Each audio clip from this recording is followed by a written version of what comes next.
All right, everyone. Well, first and foremost, again, good night to everyone.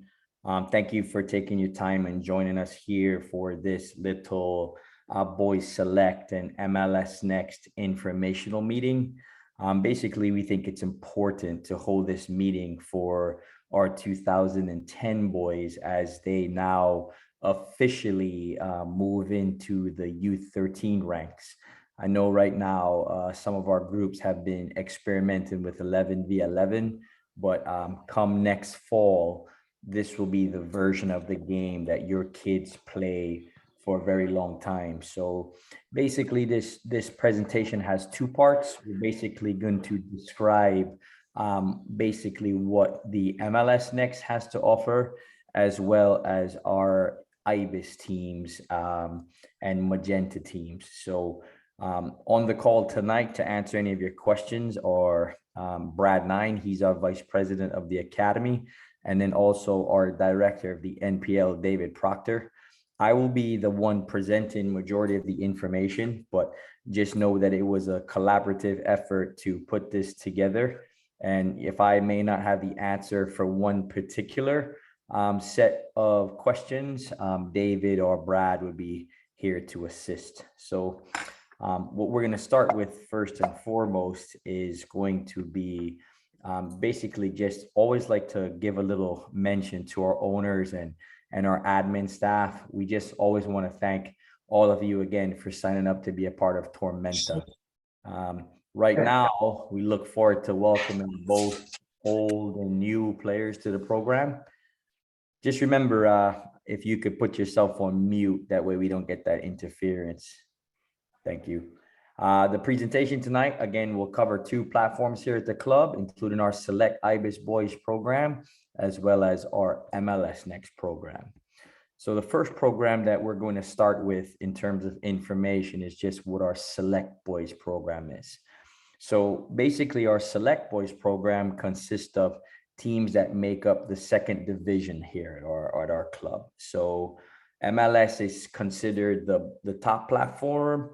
The IBIS is considered our second level, and then our Magenta teams are considered our third. So when we talk about Boys Select, we're specifically talking a little bit about our IBIS teams and Magenta teams. This year, these teams are going to be participating and competing in the South Carolina Youth Soccer Association League. And basically, the big difference is that these groups will no longer participate in the NPL, which we used to participate in the past. The teams this year, instead of being called the NPL team, will be considered the IBIS 2010, IBIS 2009, and as we go down the line, you know, all the way up to 2004 IBIS teams. The coaches for the teams will be some of the same familiar coaches that you've seen in the past program. Bert, Bill Cheshire, Drew, we all have those guys coming back, and at a later date we will announce the coaching assignments. But for the most part, a lot of those dedicated staff that has worked with our groups over the past year, they'll all be coming back. Now, as I kind of mentioned before, MLS Next being, you know, the first platform, and then our IBIS team being the second. You know, in some situations and at some age groups, we're definitely able to form a third team. And once again, those teams will be called our Magenta Boys. Now, the program director for the IBIS Boys is David Proctor. And David is pretty much intimately entwined in all facets of our club because he also coaches our U19 MLS Next team. So what we're going to talk about is, you know, why the move from NPL to the South Carolina Youth Soccer League. So after taking some feedback from parents and players and coaches, one thing that was a detriment to the NPL schedule was just the amount of travel that was involved in having to attend games in Atlanta or Tennessee.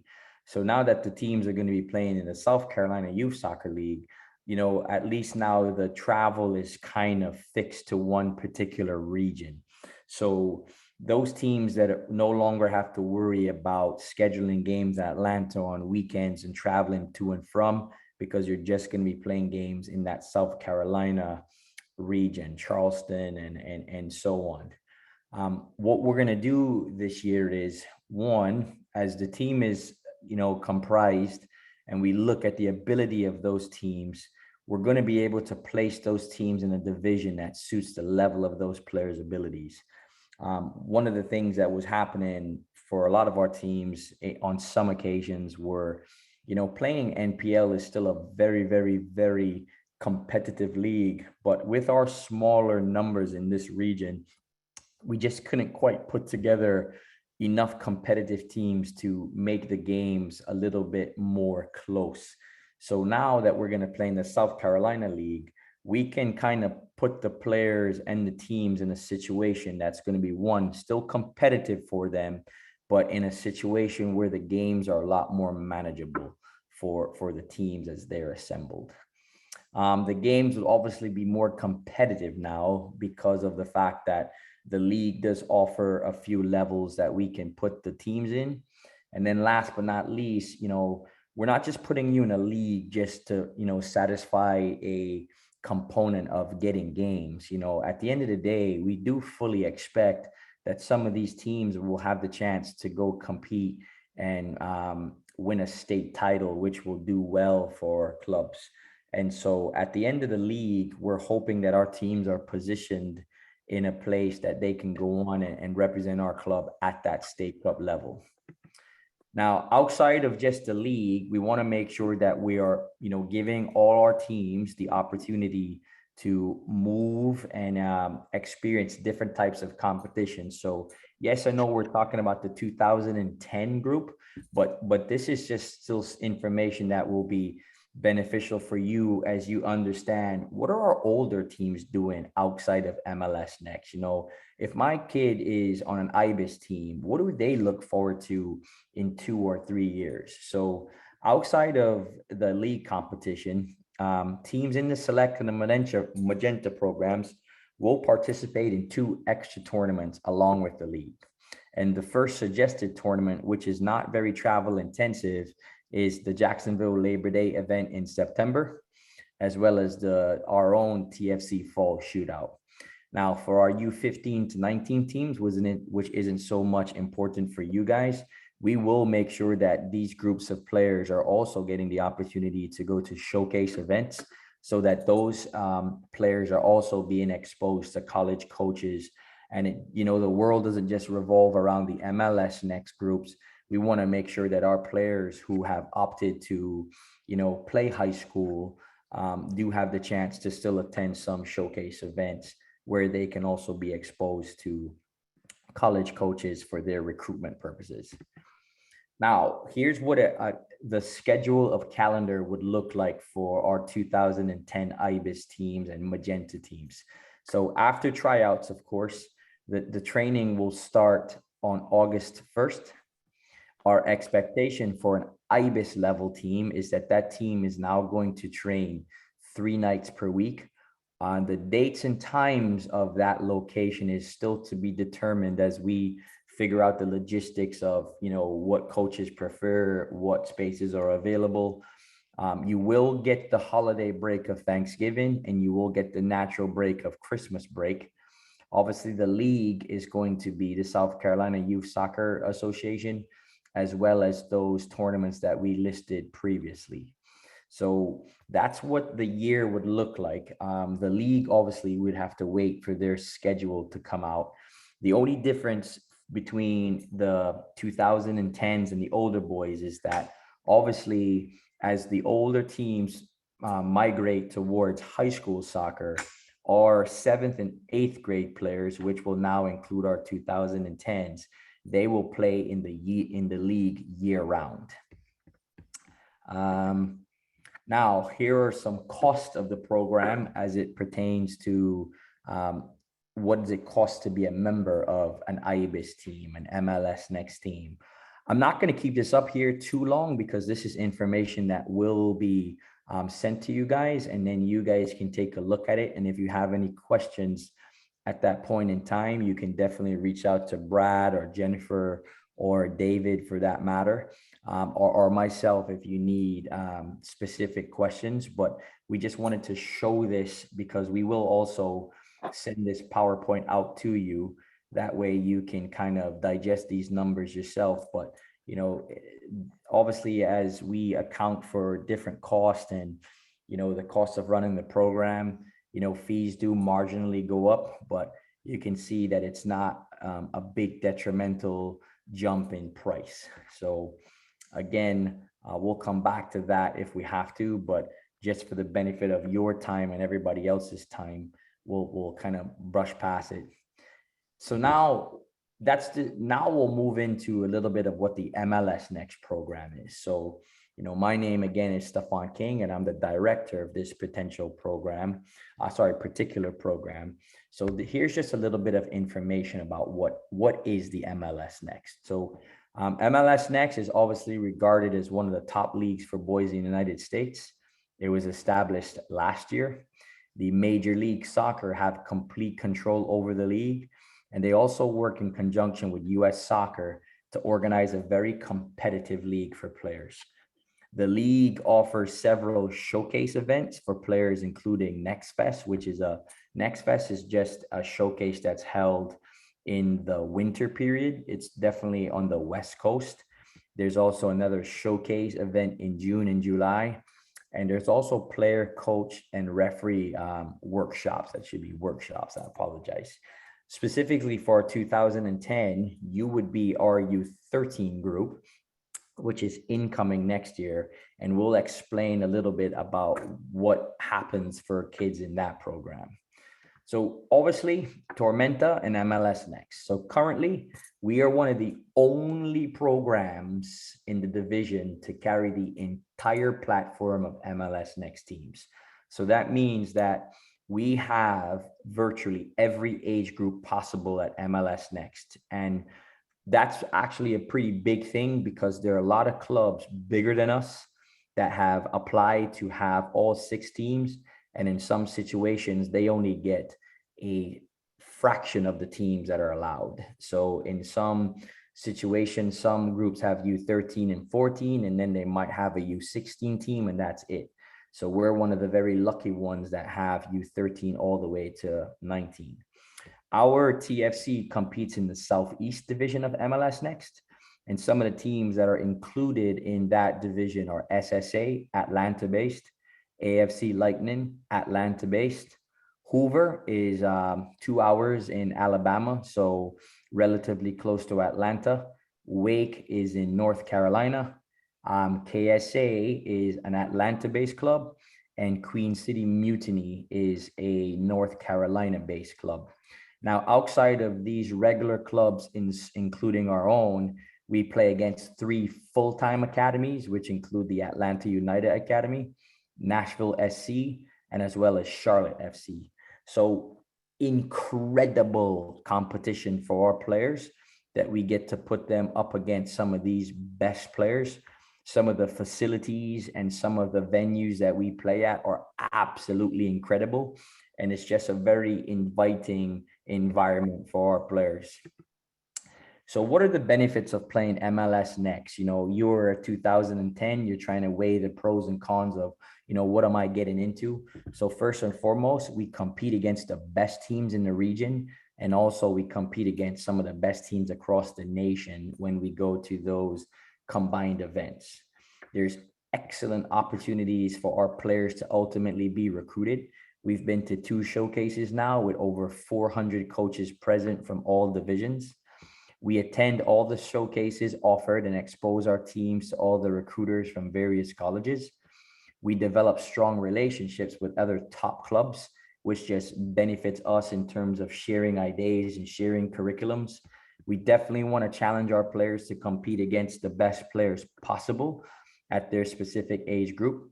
SAQ is speed, agility, and quickness sessions are built into our training. So as of 2010, we have a day that's dedicated to technical training as well as speed, agility, and quickness. And what we're trying to do is we're trying to get ahead of the curve of helping these kids deal with their bodies as they grow through growth spurts. So that's also a benefit of being in the MLS Next. Occasionally, we will introduce our players to video analysis of the games, but more specifically at the older age groups, while at youth 13 and 14, we just introduce the topic, the introduce how do you analyze film, but we don't bog them down with too much film because specifically at youth 13 and youth 14, we focus a lot on the development of the group first before adding the pressure of having them analyze video. And then last but not least, we do have some of the most accredited staff members that participate and coach our teams, which kind of helps us, prepare the kids to the best of our ability. Now, what are some of the challenges, that we've learned after completing our first year in MLS Next?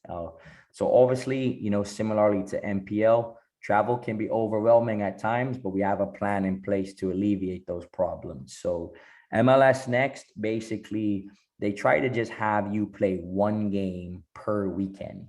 And that's basically down to science, where they don't want teams playing 3 and 4 matches over a weekend, where the quality of the game goes down because the players are exhausted or the games are too close together.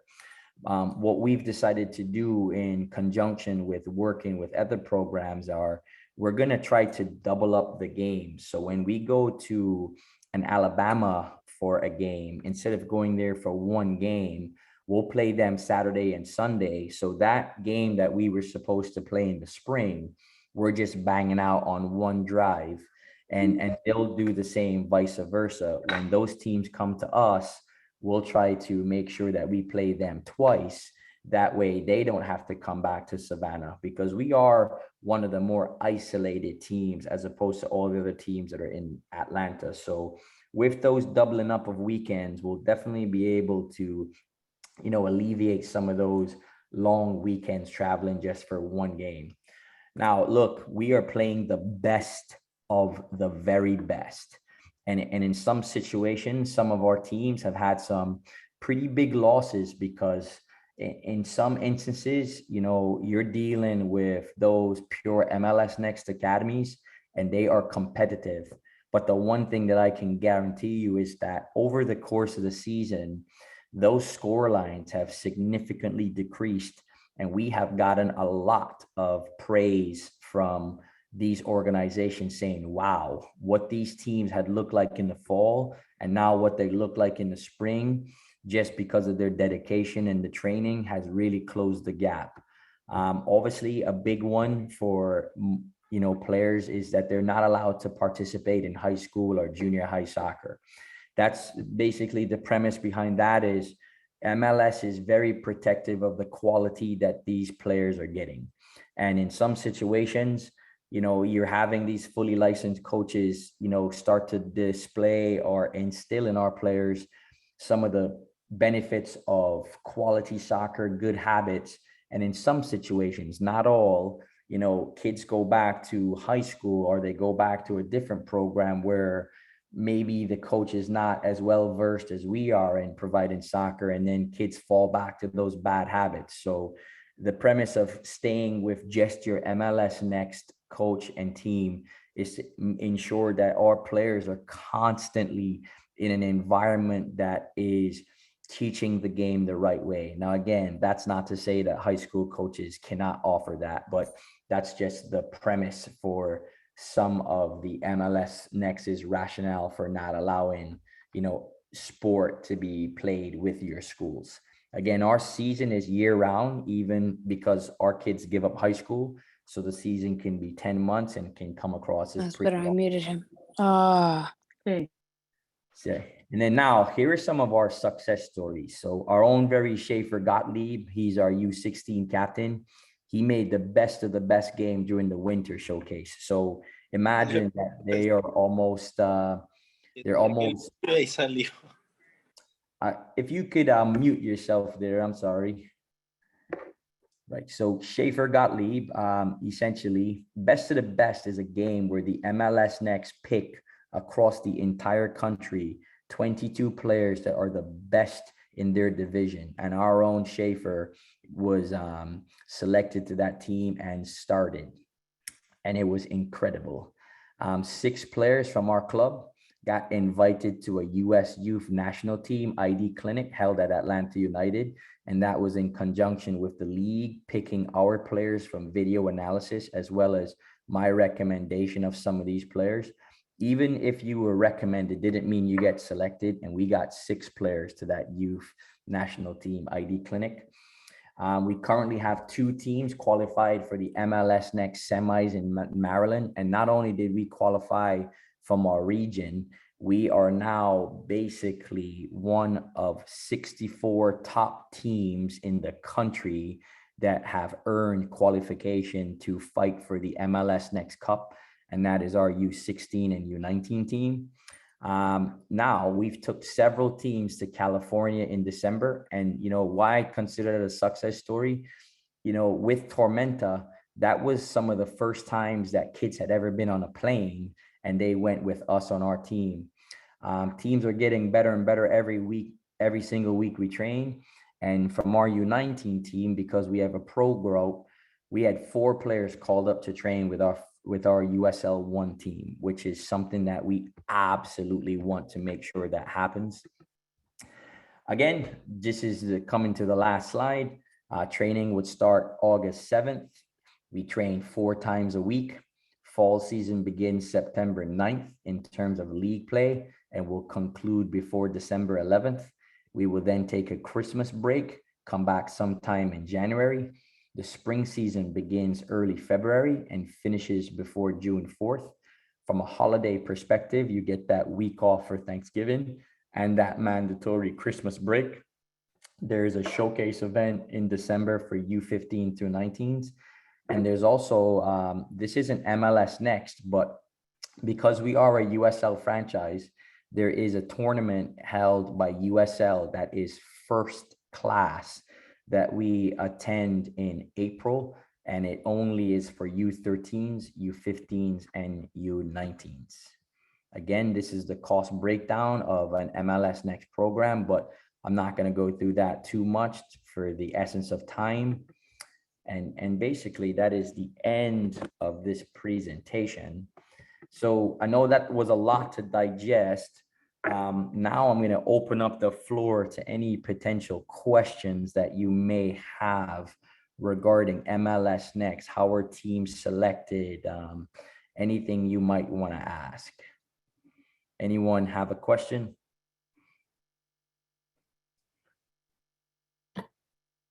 This question is not necessarily specific to MLS Next, but or IBIS or anything. Okay. I did notice on like the fee breakdown that you had a like a fee for just August through January, like a fall only option. Is there Can you see that screen? Yes. Okay. I guess that's just for IBIS, but is there a spring only option at all? So basically, for anything that is just August to January, as you can see here, that is because in the IBIS and Magenta program, once January rolls around, those kids migrate to high school. So Right. And so that's why there's only August to January. Now, if you are on one of the MLS Next teams, so as you can see, U13 to 14, they're expected to play a full year. That should be U15 to U19 because they're in MLS Next and they understand that they're giving up high school.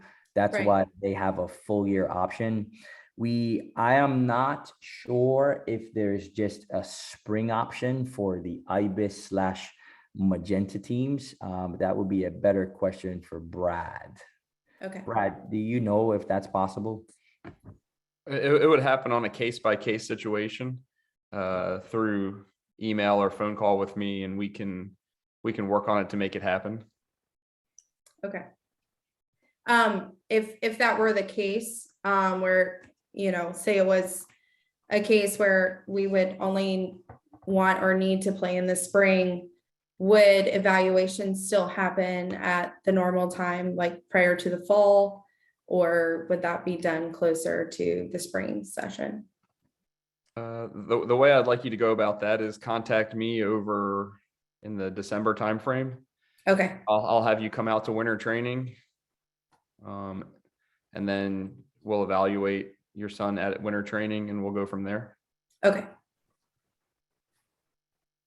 Any other questions? Any other slide that you want me to put back up? I have a question. Yeah, go ahead. I thank you guys first for all that you do for these young kids. It's really amazing, and we've learned so much, and we've been so happy with obviously everything. My question is, going forward with the practices, is there any way that the teams can practice more as a team instead of splitting it up? I know our territory is big. I would rather drive further for them to practice as a team. As we play Charleston teams, you know, those kids grow up together practicing, Yeah. and that's our biggest downfall.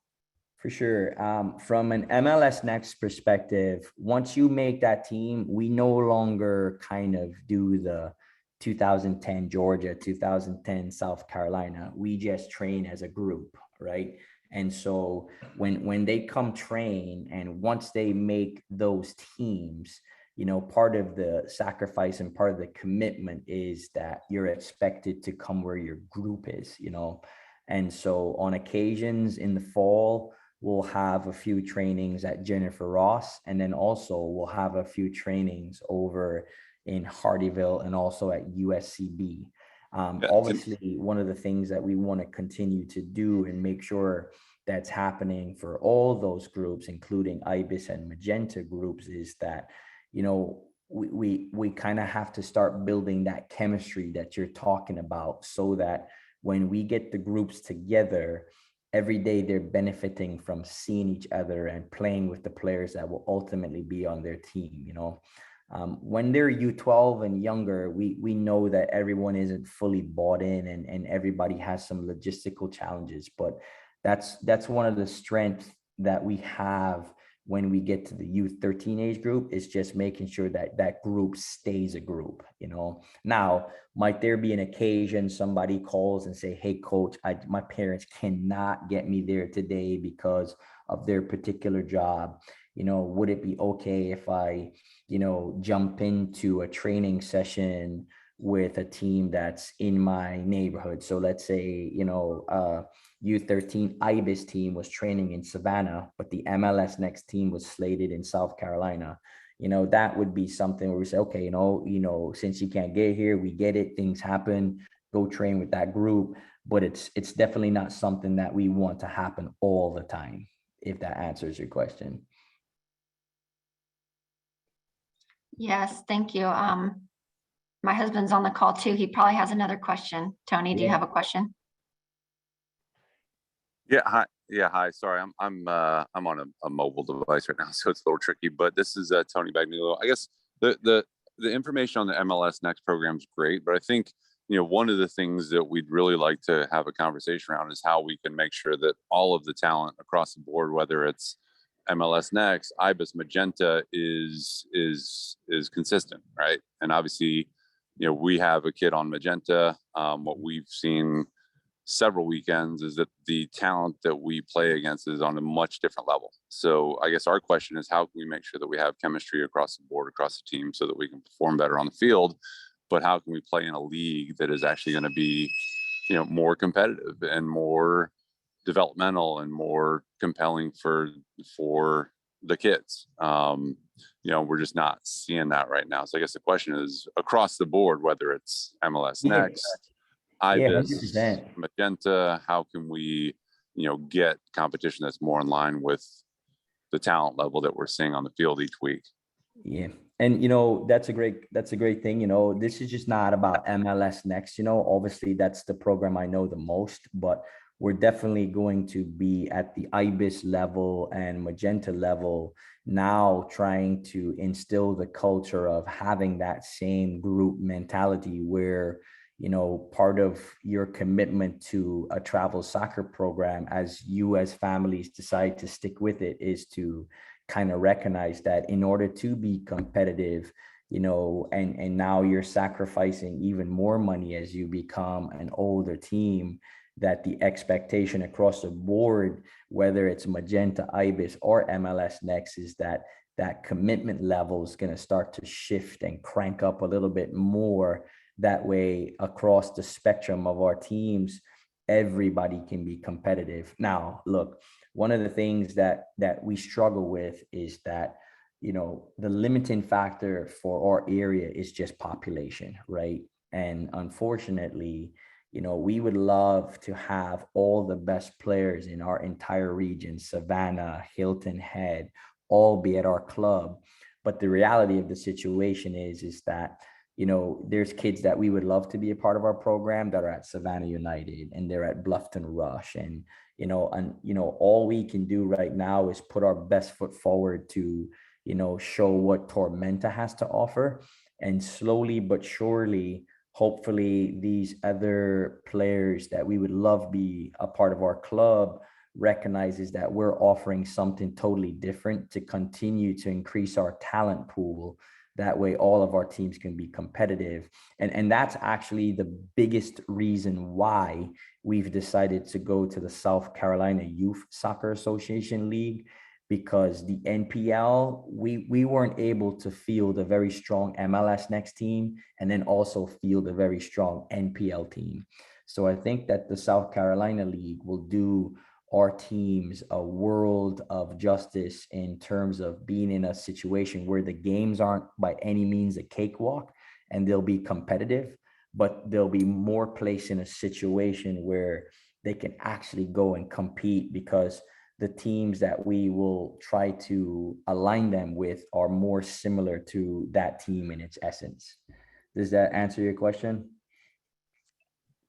Yeah, I guess it does to an extent, but I think clearly there's a substantial disparity just in the teams that we're facing. And the reality is, you know, we went to tournaments and we beat teams by substantial margins, and then we would get into the finals and then we would get beaten by substantial margins. You know, this weekend we had a situation where we had a great game on Saturday, and it was a close game against kids that were, you know, competitive with us, and it was a challenge, and we came from behind. It was great.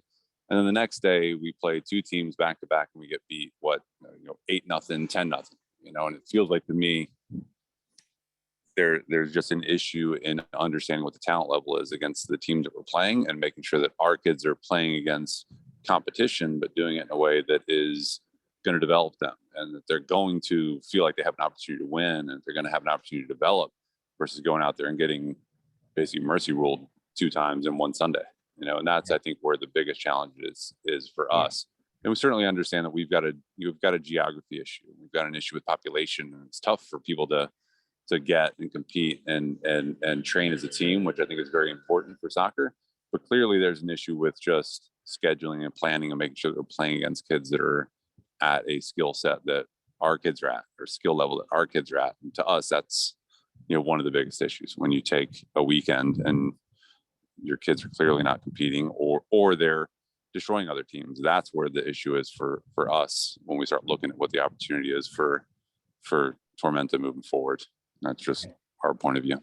Yeah, totally. One of the hardest things when we're prepubescent, puberty is the biggest difference in a lot of these games, where I've gone out and watched U12 and U13 and U14 games, and sometimes it's kick it to the fast, strong kid up top, and they run onto the ball and score tons of goals.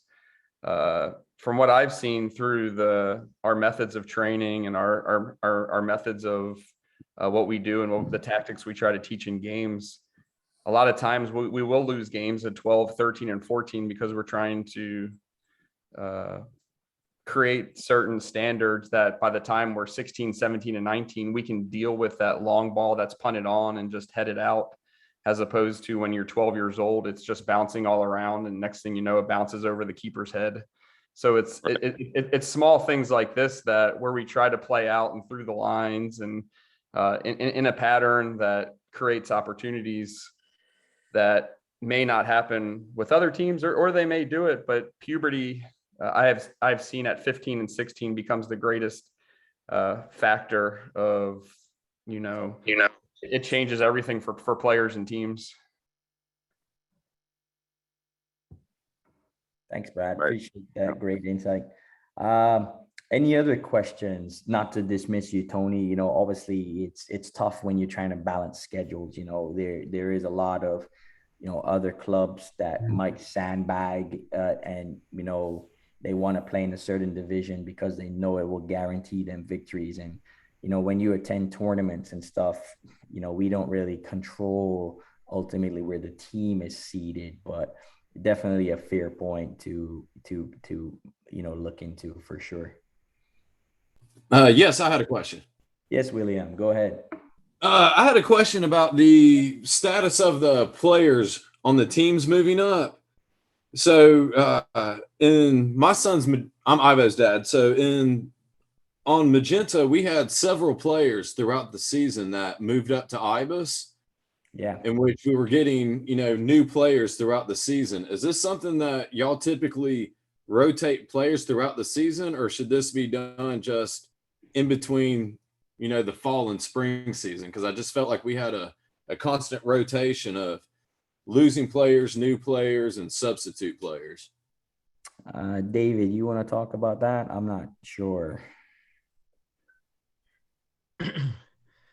Yeah, I think one of the things that we've set out this year is that, we have three teams, Magenta, MPL, and MLS. And the one thing that we want to do is move our, best players or players that are doing well and reward them into the next group.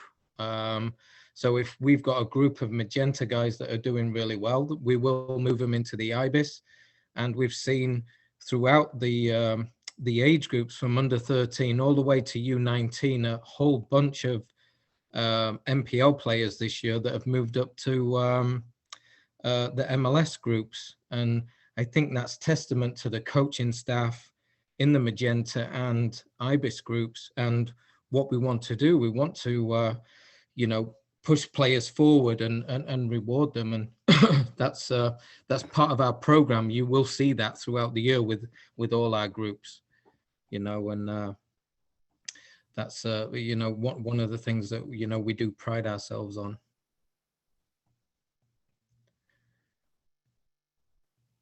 To kind of piggyback off of that question, is there a certain number of commitment of players that make the MLS Next that there has to be in order to have a team, or is there a chance of not having an MLS Next team and just having the Ibis team?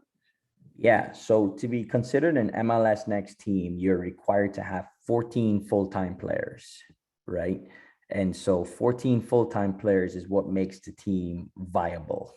And so without the 14 full-time players, we would be in a situation where it's very difficult to field that team. Now, it's tough because the natural progression here at our club is from, 2010, currently U12 Ibis team, naturally becomes the 2010 U13 MLS Next team, because that's the platform that the club has, said is the best platform for our players moving forward in terms of competition, in terms of all the things that we listed. So, look, do we want our best players in the MLS Next team? Absolutely. But, this is a decision that you guys as a families have an opportunity to weigh in as well. If the MLS is not for you,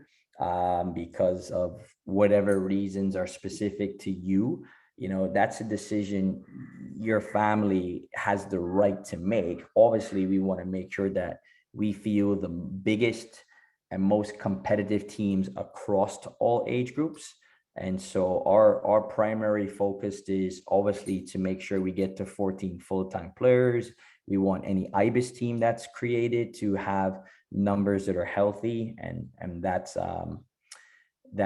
part of the standards that MLS Next require in terms of being able to say that, can you guys stand on your own feet without borrowing subs and stuff? So that's where the number 14 comes in. Thank you. Yeah, that makes sense. Just trying to think if we would have to get players for either the MLS Next or the IBIS, would we have to be borrowing players every time we travel? No, that's our goal, is to make sure that each one of these teams, all the way down to Magenta, has enough players that they can, be a team without, amongst themselves, without having to rely on people. Now I know we do have another meeting here scheduled at 8:45. So we probably have time for about one more question. However, myself, David, Brad, we're always going to be available via email if you weren't able to get your question out today.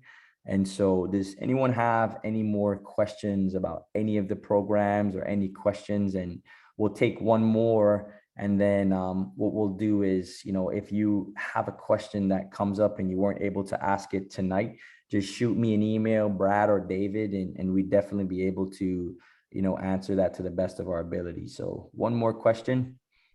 Hey, Coach, this is Matt Dodge. Hey. Quick question on, thanks for doing this, by the way. As far as numbers go, do you have a snapshot or an estimate as to how many new kids are going to be trying out? We're concerned about numbers primarily, and building a competitive team. So are there any other kids coming in that you know of that potentially would be a good fit?